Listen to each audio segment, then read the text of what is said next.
नमस्कार, मैं हूं आपके साथ आशा सरवाल। आप देख रहे हैं रिपोर्टर और रिपोर्टर में आज हम सबसे पहले बड़ी खबर को लेकर ही बात करेंगे जो लगातार सुर्खियां बटोरती हुई नजर आ रही है। आपको बताते चले कि पाकिस्तान की तरफ से सीज फायर का वॉल्यूशन किया जा रहा है कि हमारे देश के अंदर ही जो पूर्व मुख्यमंत्री है वो ट्वीट करती हैं कि बातचीत से इस मुद्दे को सुलझाया जाए, लेकिन इस पर अलग अलग प्रतिक्रियाएं भी सामने आ जाती हैं। एक तरफ पाकिस्तान की तरफ से सीज फायर का वॉल्यूशन होता है और मुंहतोड़ जवाब देने के बावजूद भी यहां पर वो मुंह की खाने के बावजूद भी अपनी हरकतों से बाज आता हुआ नहीं दिख रहा है। लेकिन पूर्व मुख्यमंत्री ट्वीट करती हैं और कहती हैं कि पाकिस्तान के साथ बातचीत के साथ इसका जो मुद्दा है वो हल होना चाहिए। तो जाहिर तौर पर इस पर प्रतिक्रिया आना तो लाजमी था, लेकिन उससे पहले आपको ये दिखाना चाहेंगे कि किस तरह से सीजफायर का वॉल्यूशन किया गया और साथ ही साथ प्रतिक्रियाएं क्या कुछ थी। महबूबा मुफ्ती ने जो ट्वीट किया है कि पाकिस्तान और भारत की सरकार मिलकर के कश्मीर के मसले का हल करें, मुझे लगता है ये बचकाना बयान है और इस प्रकार के बयान से ये साफ जाहिर होता है कि पाकिस्तान का जो प्रेम है वो फिर से जागा है। भारत खा खा करके पाकिस्तान के गुण गाती हैं, ये बिल्कुल सहन नहीं किया जाना चाहिए। और भारत के जब सैनिक शहीद होते हैं उन पर तो एक शब्द मुंह से नहीं निकलता। जब पाकिस्तान के सैनिक मारे जाते हैं तो उन पर इस प्रकार का बयान करना बिल्कुल सरासर गलत है। इस प्रकार की बयानबाजी देश विरोधी है, उसको सहन नहीं किया जाएगा। और ख़ास करके मैं कांग्रेस और उनके साथियों से भी ये कहना चाहता हूँ कि जिन्होंने आज वही गुपकार गैंग का दामन थामा है और अपना सर्वाइवल की लड़ाई लड़ रहे हैं, बिल्कुल कांग्रेस ख़त्म हो चुकी है। उसी का परिणाम है कि आज वो गुपकार वाले जो फारूक अब्दुल्ला हैं, चाहे महबूबा मुफ्ती है, उनके साथ मिलकर के डीडीसी का इलेक्शन लड़ने जा रहे हैं। ये शर्म की बात है। इसको धारा 370 के बारे में इनका स्टैंड कोई स्पष्ट नहीं है। जो लोग तिरंगे के खिलाफ बोलते हैं उनके साथ मिलकर के कांग्रेस काम कर रही है। बीजेपी और पीडीपी के बीच में ऐसा लगता है कि एक सीक्रेट अंडरस्टैंडिंग चल रही है। पहले भी पीडीपी के कहने के ऊपर 11,000 पत्थरबाजों की रिहाई बीजेपी की सरकार ने की। आर्मी के ऊपर एफआईआर लगाई गई। Unilateral cease fire Mehbooba Mufti के कहने के ऊपर किया गया था। और कोई बड़ी बात नहीं है कि महबूबा मुफ्ती के कहने के ऊपर फिर से केंद्र सरकार जो है वो अमल करे और जो वो कह रही है उसके ऊपर जो है वो कार्रवाई करे। क्योंकि महबूबा मुफ्ती को जिस तरीके से प्रमोट श्रीनगर के अंदर करने की कोशिश की जा रही है, जब महबूबा मुफ्ती ने नेशनल सिंबल्स को डिसऑनर करने की कोशिश की, तिरंगा के खिलाफ अपशब्द बोले, तो भारतीय जनता पार्टी की सरकार ने कोई भी कार्रवाई जो है नहीं की है। हालांकि बड़े बड़े दावे जो है वो भारतीय जनता पार्टी पहले भी करती रही है, जीरो टॉलरेंस की बातें करती रही है, लेकिन जिस तरीके से खुली छूट दी जा रही है, एक इम्यूनिटी ग्रांट की हुई है महबूबा मुफ्ती को और कश्मीर सेंट्रिक एजेंडा जो उसका है उसको ऐसा लगता है कि इनडायरेक्टली भारतीय जनता पार्टी भी प्रमोट कर रही है। महबूबा मुफ्ती द्वारा भारत के अंदरूनी मसलों में पाकिस्तान को इंट्रोड्यूस करना भारत की संप्रभुता, भारत की सोवरेनिटी पे एक हमला है। भारत की संप्रभुता पे हमला वही लोग कर सकते हैं जो भारत में विश्वास नहीं रखते। महबूबा मुफ्ती ने एक बार फिर ये ट्वीट करके साबित कर दिया है कि वो भारत में विश्वास नहीं रखती हैं और एक पाकिस्तानी फ्लैंक है। ये पाकिस्तान का ही मानना है कि भारत कश्मीर को लेके भारत और पाकिस्तान में बातचीत हो। भारत में पाकिस्तानी पॉइंट ऑफ व्यू को पेडल करने वाले लोगों की जगह केवल जेल है। भारत सरकार को यह सुनिश्चित करना चाहिए कि ऐसे सबवर्सिव एलिमेंट्स को भारत में कोई भी पॉलिटिकल स्पेस ना मिले। पाकिस्तान को इंटरनल अफेयर्स में इंट्रोड्यूस करना एक ट्रीजन से कम अपराध नहीं है और इस अपराध के लिए कड़ी से कड़ी सजा ऐसे व्यक्तियों को मिलनी चाहिए जो बाहरी ताकतों को भारत संघ के अंदर अंदरूनी मामलों में इंट्रोड्यूस करके बाहरी ताकतों का एजेंडा चलाते हैं। चलिए अब आपको कश्मीर लिए चलेंगे और कश्मीर से भी आपको दिखा देते हैं कि किस तरह से पूरे सूरत हाल कश्मीर के अंदर बने हुए हैं, क्योंकि गुपकार डिक्लेरेशन के अंदर मतभेद का सिलसिला तो शुरू ही हो चुका है और मुजफ्फर बेग ने भी इस्तीफा दे दिया है। और उसी को मद्देनजर रखते हुए क्या कुछ पूरे सूरत हाल इस वक्त कश्मीर के अंदर सियासत को लेकर चल रहे हैं, सरम एजाज हमें रिपोर्ट दे रहे हैं, देखिए। इंतखाबी महाज पर जम्मू कश्मीर में दौड़ बड़ी लगी हुई है। साउथ कश्मीर में दबाव के बीच में जो भी फॉर्म भर रहा है, बताया जाता है कि वहां पे उन लोगों को सरकार अपनी कस्टडी में ले रही है। लेकिन नॉर्थ कश्मीर में जहां कदरे हालात बेहतर हैं, वहां पर भी आरोप इसी तरह के लगते हैं कि जो भी फॉर्म भरता है उसको सरकारी मेहमान बनाया जाता है। बांडीपोरा के लोगों का आरोप है कि जिसने भी फॉर्म भरा उसको पुलिस हेडक्वार्टर में जाके बंद रखा गया है, और उनका यही कहना है कि अगर यही सिचुएशन है तो फिर वो ऐसे कैसे अपने वोट को कन्विंस कर पाएंगे, वो कैसे अपने इलाके में जाके वोट की सिचुएशन को आमने और सामने लाते हुए हालात को बदल पाएंगे। लेकिन इस सारे के बीच में सियासी घमासान में जहां गुप्कार अलायंस भी जमीन पे है, वहां बड़ी संख्या में भी और इंडिपेंडेंट कैंडिडेट्स भी इस दौड़ में आ रहे हैं। और हमने आज सोपोर का इलाके में भी देखा, और सोपोर का ये पोलिंग सेंटर, ये मराकज, ये पोलिंग सेंटर नहीं बल्कि ये इलेक्शन ऑफिस है, और यहाँ पे फॉर्म भरने के लिए अच्छी खासी तादाद में आए थे। 2 पोलिंग मराकज में लगभग 15 से ज्यादा करीब लोग आए हुए, और महिलाओं की एक बड़ी तादाद भी आई है। महिलाएं भी इसमें बढ़ चढ़ कर हिस्सा ले रही हैं, लेकिन साफ जाहिर है जमीनी हालात और हकायक में कहीं न कहीं कहा जाता है पैसे का खेल भी है, और जिस इंतखाबी मुहिम में पैसा का खेल शुरू से स्टार्ट हो जाए तो फिर आगे आगे क्या होगा। फिलहाल सोपोर से लेकर कुपवाड़ा और दूसरे इलाकों में गहमा गहमी हो रही है। हालात जो हैं मोमेंटम पकड़ रहे हैं, इलेक्शन प्रोसेस मोमेंटम पकड़ रही है, लेकिन फिर भी बहुत सी जगहों से खदशात का इजहार करते हुए सरकार पर ही इल्ज़ाम लगाए जाते हैं कि सरकार ही कहीं न कहीं इन इंतखाबात में रोड़े अटका रही है, और ख़ास तौर पे जिसको जो फॉर्म भरता है उसको जो पुलिस प्रोटेक्शन में रखा जाता है, कहा जाता है कि पुलिस प्रोटेक्शन सिर्फ बहाना है, असल में सरकार कोशिश करती है कि वो अपने इलाकों में जाके अपने लोगों से मिल ना सकें। मोहम्मद यूनुस के साथ सनम एजाज, सोपोर कश्मीर। चलिए अब आपको शहर श्रीनगर लिए चलेंगे, और शहर श्रीनगर से फिर इरफान फाजिल हमारे साथ जुड़ रहे हैं। और इरफान फाजिल हमें क्या कुछ रिपोर्ट दे रहे हैं आज ग्राउंड से? गुलमर्ग में हम मौजूद हैं और साथ साथ यहाँ टूरिस्ट भी आए हैं। बात करेंगे सर, कहाँ से आए हैं? सर फिरोजाबाद से आए हैं। आगरा फिरोजाबाद आगरा से आए हैं। आगरा से कश्मीर गुलमर्ग कैसा लग रहा है? बहुत अच्छा लग रहा है। बहुत ही अच्छा लग रहा है, इतनी वाइस और इतना सब कुछ मजा आ गया भैया। बहुत लॉकडाउन के बाद इतने परेशान हो चुके थे घर में, तब घूमने का बहुत अच्छा लग रहा है। यहाँ के लोग और यहाँ की जो हॉस्पिटैलिटी है कैसी लगी आपको? नहीं सर, यहाँ के लोग बहुत अच्छे हैं सर, बहुत ही अच्छे, बहुत प्रेम भाव है और बहुत अच्छी तरह से बातचीत, उनका बहुत कोऑपरेटिव है, बहुत बढ़िया। बहुत पहले प्लान किया था आपने कि अचानक बिल्कुल अचानक से प्लान किया है सब कुछ। बच्चों ने एकदम से एक प्रोग्राम बनाया, अभी 8 दिन के अंदर ही प्रोग्राम बनाया है। क्या मैसेज होगी हिंदुस्तान में इस वक्त सब लोग आपको देख रहे हैं, क्या मैसेज होगी स्पेशली टूरिज्म को लेकर? बिल्कुल कहेंगे सब लोग आइए थोड़ा, लेकिन बस केयरफुली आइए सब लोग, हम लोग बिल्कुल केयरफुली सब लोग आए हैं। गुलमर्ग की वादियों में इस वक्त जो है सैयाह आए हुए हैं और काफी लुत्फ उठा रहे हैं। कहाँ से आए हैं आप? हम लोग आगरा से आए हैं। तो कैसा लग रहा है? और बहुत अच्छा लग रहा है, हमने इमेजिन भी नहीं किया था कि हम अब इतना एंजॉय करेंगे यहाँ पर, और यही लगता है वास्तव में सही कहा जाता है कि कश्मीर में जन्नत है और स्वर्ग है। बहुत ही अच्छे लोग हैं, बहुत ही कोऑपरेटिव लोग हैं, यहाँ के बहुत अच्छे हैं, बहुत ही अच्छा है, वेदर बहुत बढ़िया है। अभी देखा जाए तो पहले कोरोना वायरस की मारामारी और उसके बीच पूरा टेंशन, तो आपको थोड़ा यहाँ रिलैक्स हो गया? रिलैक्स होने के लिए यहाँ पर आए थे, होने के लिए आए हैं। इतना ये कोरोना वायरस तो चलता रहेगा, थोड़ा बाहर भी निकलना है, लाइफ भी एंजॉय करनी है। यहाँ पे वाजवान वगैरह खाया आपने? यहाँ का कहवा पिया आपने? कहवा लिया था, वाजवान तो नहीं लिया, प्योर वेजिटेरियन है। कहवा तो बहुत अच्छा लगा। कहवा क्या यादें लेकर जाएंगे यहाँ से? यहाँ की जो है ना, यहाँ का जो सीन है, मौसम है, यहाँ की जो वादियाँ हैं यहाँ पर, ये हमारे नॉर्थ में नहीं मिलता है उस साइड में, तो ये हमेशा याद रहेगा हमें। Thank you.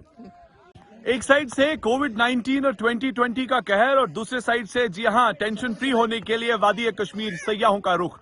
गुलमर्ग जैसी खूबसूरत डेस्टिनेशन में सैयाहों का मानना है कि यहाँ की मेहमान नवाजी लाजवाब, और साथ ही साथ अगर यादें लेकर जाएं तो बर्फीली यादों को साथ लेकर जाएं, क्योंकि एक साइड से अगर कहा जाए तो दुनिया में कहीं जन्नत है तो वो कश्मीर है, जबकि बादशाह जहांगीर ने भी कहा, मगर यहाँ आके लोग सच में लुत्फानंदोज हुए। साथ ही साथ सैयाहों का ये भी मानना है कि यहाँ आए, यहाँ पर कोई ऐसी बात नहीं जिसे आप टेंशन में खो जाएं। फिलहाल इतना जरूर हम कह सकते हैं कि कहीं ना कहीं रोजगार के हवाले से टूरिज्म डिपार्टमेंट को धीरे धीरे बूम तो मिल रहा है, मगर आगे आने की काफी ज्यादा जरूरत है ताकि वादी कश्मीर सयाह आए और साथ ही साथ यहाँ की यादों में लुत्फ हो।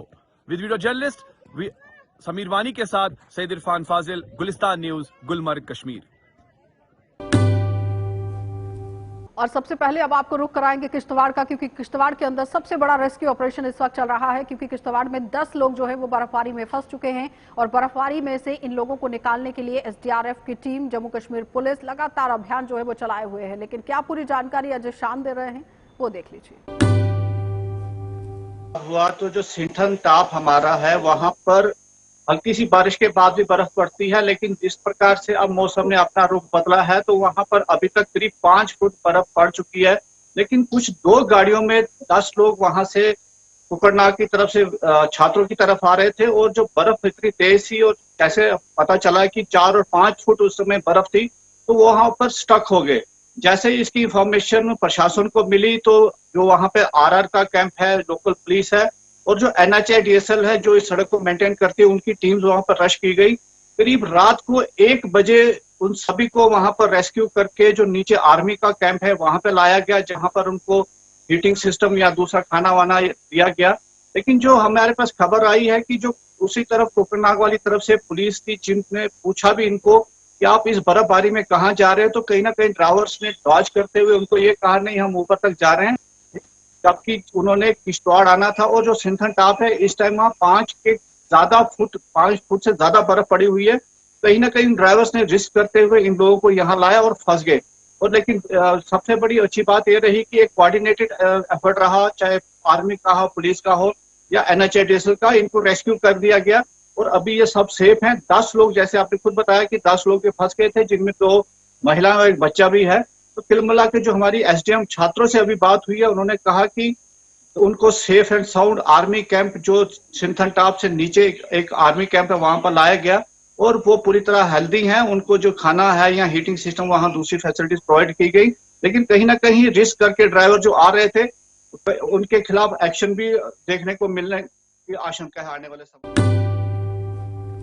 चलिए, तो कश्मीर से वेदर अपडेट जानना भी बहुत जरूरी है। हमारे संवाददाता प्रियंका गुप्ता यहां पर पहुंची हुई हैं और वो हमें दिखाना चाहती हैं कि किस तरह से पूरा नेशनल हाईवे जो है वो बंद है और जाहिर तौर पर नेशनल हाईवे बंद होने की वजह से लोगों को काफी ज्यादा परेशानियां भी झेलनी पड़ी हैं। क्या पूरी रिपोर्ट वो दे रही हैं, देख लीजिए।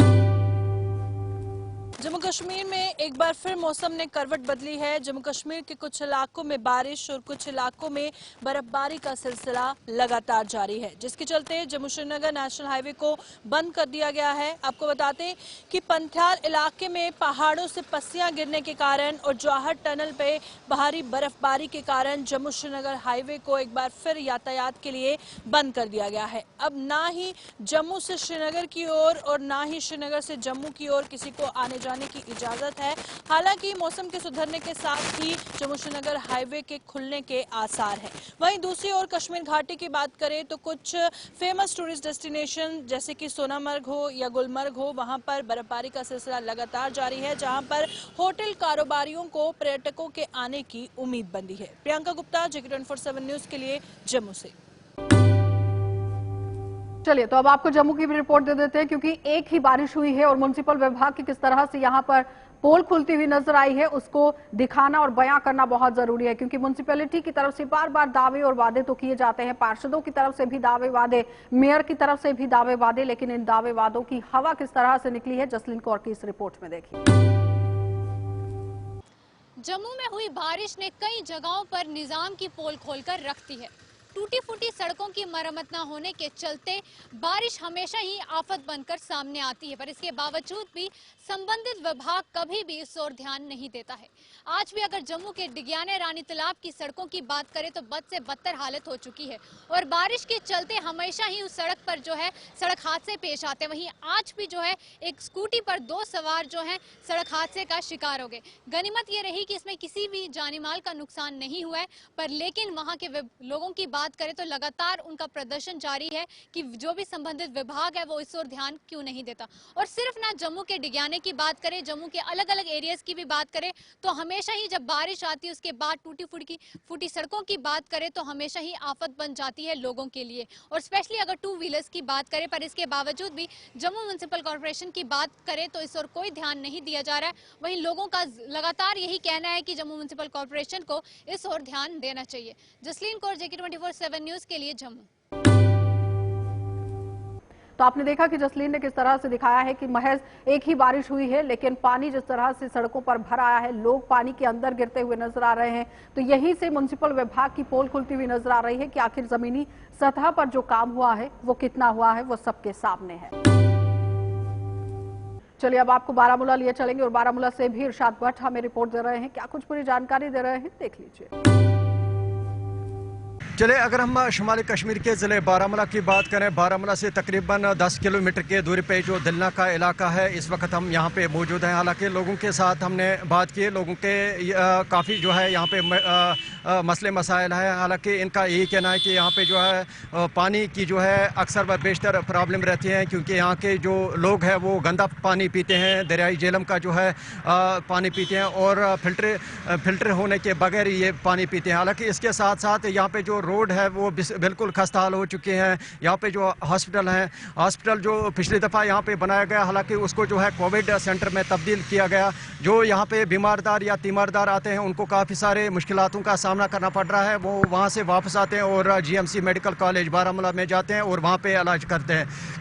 इसके साथ साथ अगर देखा जाए यहाँ पे जो है एक नदी गुजरती है, हालांकि उस नदी में काफ़ी कूड़ा करकट है। हालांकि लोगों का ये कहना है कि अगर जो पिछले दफ़ा कोविड-19 पैंडेमिक जब से आया, इस नदी को जो है सैनिटाइज भी नहीं किया गया। हालांकि यहाँ के मुकामी लोगों का यही कहना है कि हम अक्सर व बेशतर जो है बीमार रहते हैं। यहाँ पे जो मुतल्लिका महकमे हैं वो इस पर जो है दिलचस्पी नहीं देते हैं। अगरचे पिछले दफ़ा जो बैक टू विलेज प्रोग्राम भी हुआ था, जो मरकज़ी सरकार ने एक स्कीम लाई थी, गांव देहात में जो है काम होगा, तामीर भी तरक्की होगी।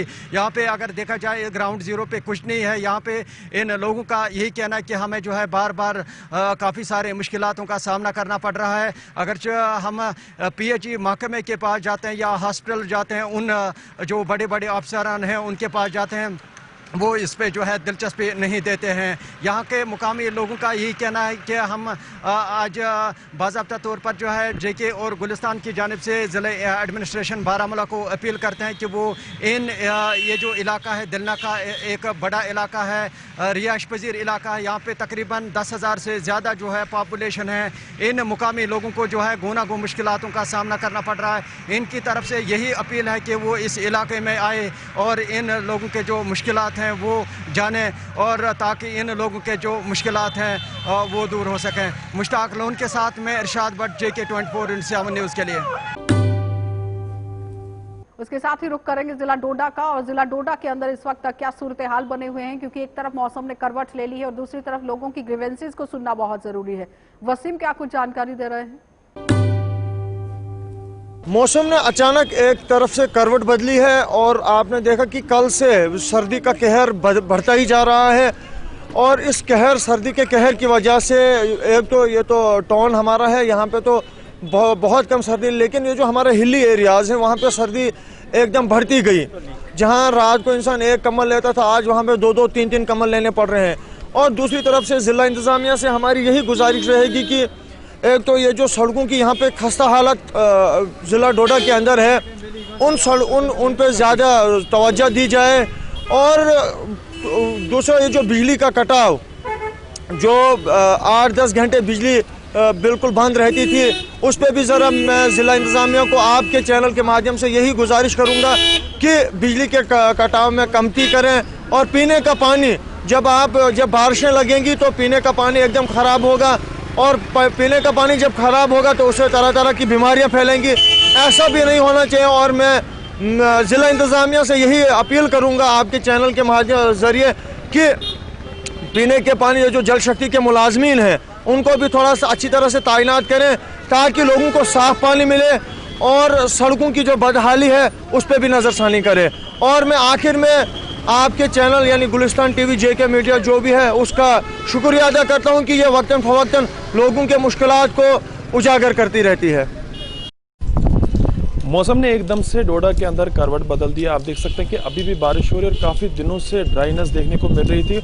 और हमारे जितने भी हिली एरियाज़ हैं, चाहे वो गुन्ना है, भरत है, देसा है, या अलग अलग एरिया है, भद्रवा का इलाका है, किश्तवाड़ के कुछ इलाके हैं जहाँ पे कंटिन्यू बर्फ़ हो रही है हिली एरियाज़ में, और काफ़ी ठंड देखने को मिल रही है। मेरे साथ सोशल एक्टिविस्ट भी हैं, इनसे बात करते हैं कि किस तरह का माहौल है यहाँ पे। सर, आपका नाम? नसीर अहमद। नसीर जी, ये जो मौसम एकदम से करवट बदल रहा है, क्या बताना चाहेंगे? देखिए 5-6 महीने से यहाँ पे ड्राई स्पेल चल रहा था। पूरा जो खिताई चनाब है उसमें हर जगह परेशान थे, ये ज़मींदार लोग परेशान थे, आम लोग परेशान थे। बीमारियों ने नई वो करवट ली थी, मुख्तलिफ़ किस्म की बीमारियाँ यहाँ पनप रही थी। लेकिन खुदा का शुक्र है कि आज की ये पहली जो बारिश हुई और जो पहाड़ी इलाकों में जो कोहिस्तानी इलाका है ज़िला डोडा, वहाँ पे बर्फ़बारी हुई, उससे लोगों ने राहत की सांस ली है। और इस वक्त भी खिताई चनाब खासकर डोडा के इर्द गिर्द जितने भी ये गाँव हैं, देहात हैं, ये शदीद सर्दी की लपेट में हैं, लेकिन लोगों ने एक तरफ से राहत की सांस ली है। वहाँ का जो बीच में जो गाँव के लोग मुश्किलात का सामना करते हैं कि रोड की वजह से वहाँ बंद रहता है, उसकी वजह से जो एसेंशियल कमोडिटीज़ जो सप्लाई होती हैं, राशन का मसला होता है या दीगर खाने पीने की चीज़ें हैं, वो उनकी सप्लाई जो है वो मुनक़ता रहता है और लोग कम से कम। पावर की बात की जाए तो हम देख रहे हैं कि सर्दियां मसा स्टार्ट हो गई हैं, तो आज से कटौतियां स्टार्ट हो गई हैं, क्या बताना चाहेंगे?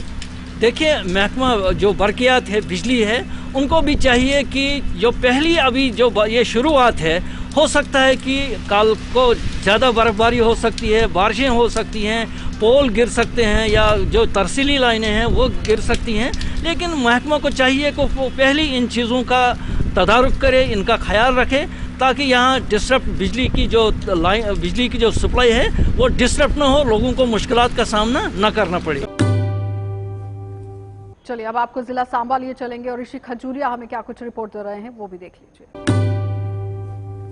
24/7 न्यूज चैनल देख रहे सभी दर्शकों को आज भाई बहन के अटूट प्यार के बंधन का प्रतीक भाई दूज की बहुत बहुत शुभकामनाएं।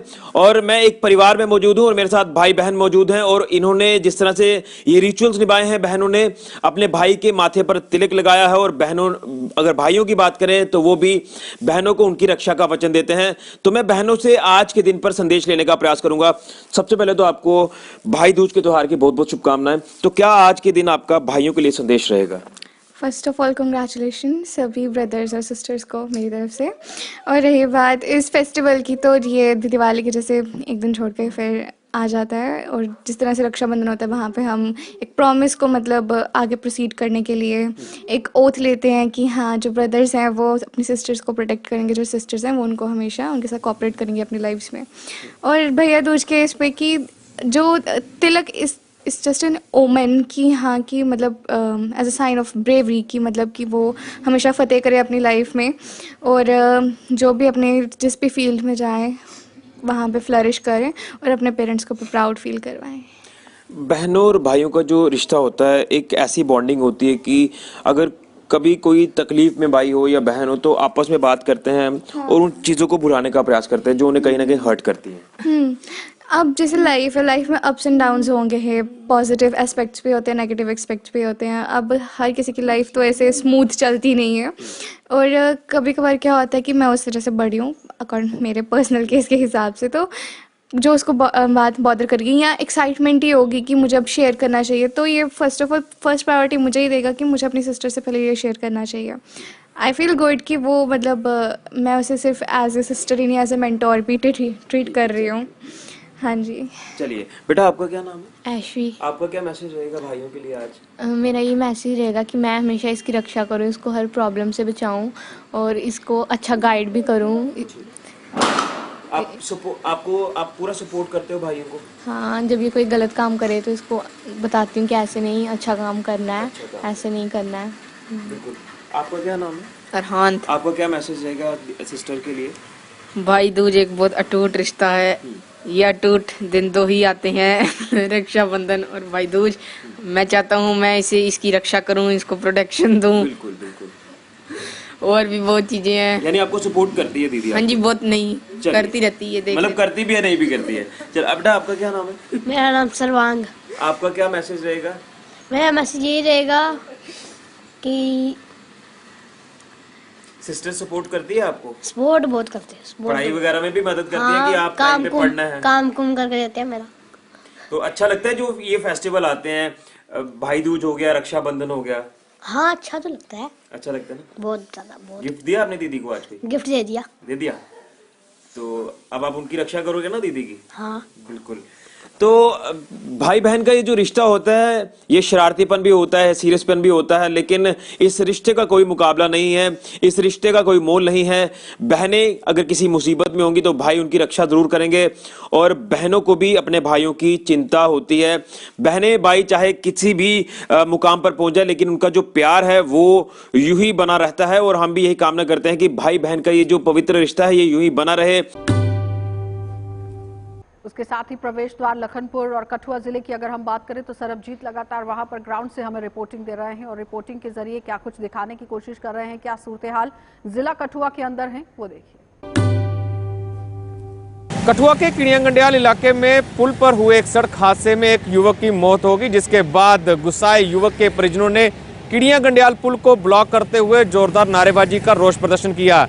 युवक के परिजनों ने आरोप लगाते हुए कहा है कि युवक की मौत इस सड़क हादसे में नहीं हुई है बल्कि उसकी हत्या की गई है। उन्होंने कहा है कि युवक यहां पर हादसा हुआ है, शव काफी दूर जाकर पुल के नीचे जा गिरा है। ऐसे में उनको अंदेशा है कि ये हादसा नहीं है बल्कि एक मौत का मामला है। ऐसे में पुलिस को मौत की धाराओं के तहत मामला दर्ज कर कार्रवाई शुरू करनी चाहिए। वहीं सड़क हादसे में शामिल कार सवार मौके से फरार होने में कामयाब रहा। पुलिस ने दोनों गाड़ियों को कब्जे में लेते हुए विभिन्न धाराओं के तहत मामला दर्ज कर आगे की कार्रवाई शुरू कर दी है।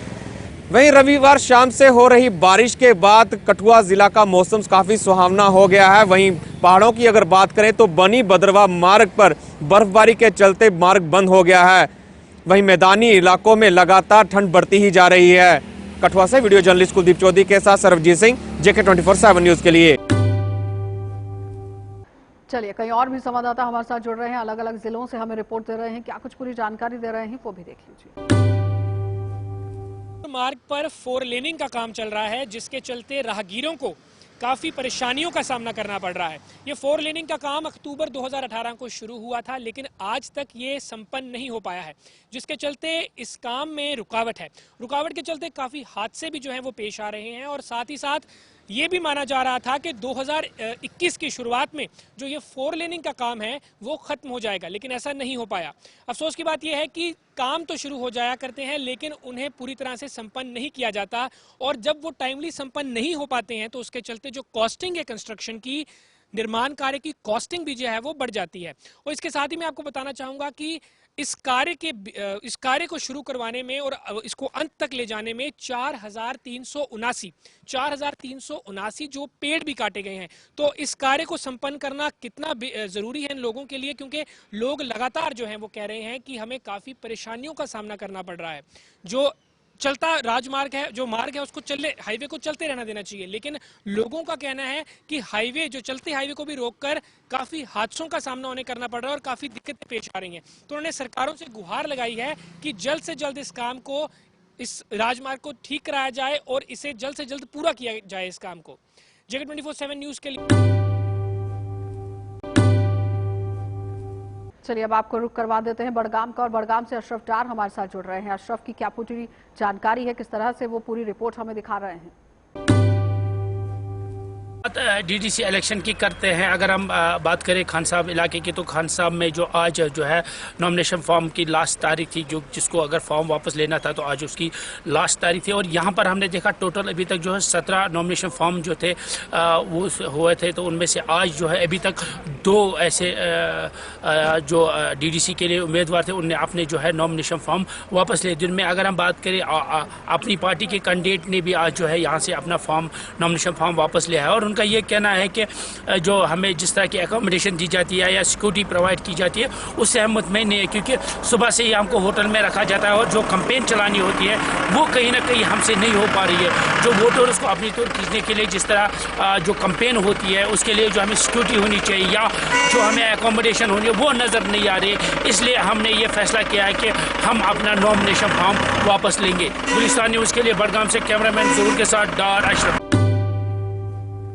तो आपने देखा कि किस तरह से पूरे जम्मू कश्मीर के अंदर सूरत हाल जो है वो बनते हुए नजर आ रहे हैं। तो जाहिर तौर पर एक तरफ बर्फबारी का सिलसिला शुरू हो गया है, टूरिज्म को बढ़ावा देने के लिए भी काम करने की कोशिश की जा रही है, बाहर से पर्यटकों का आना भी शुरू हो चुका है, लेकिन साथ ही साथ लोगों को मूलभूत सुविधाओं से भी वंचित रखा गया है। यानी कि जो दावे और वादे कराए जाते हैं वो अभी तक फिसड़ी साबित हो रहे हैं। और महबूबा मुफ्ती के ट्वीट के बाद जिस तरह से सियासत जो है वो गरमाई है वो देखते ही बन रहा था, क्योंकि पाकिस्तान की तरफ से जो सीज फायर का वॉल्यूशन किया गया है उस पर महबूबा मुफ्ती ट्वीट करती हैं और कहती हैं कि पाकिस्तान के साथ बातचीत से इस मुद्दे को सुलझाया जाए। लेकिन पाकिस्तान के साथ तब तक बातचीत नहीं हो सकती जब तक वो गोलाबारी का सिलसिला बंद नहीं करता, क्योंकि एक हाथ से आप गोली देते हैं तो दूसरी हाथ से आप बोली नहीं बोल सकते हैं। तो जाहिर तौर पर इस पर संज्ञान लेना और गौर करना बहुत जरूरी था कि आखिर किस तरह से प्रतिक्रियाएं जो है वो भी निकलकर सामने आ रही हैं। आप देखते रहिए कार्यक्रम।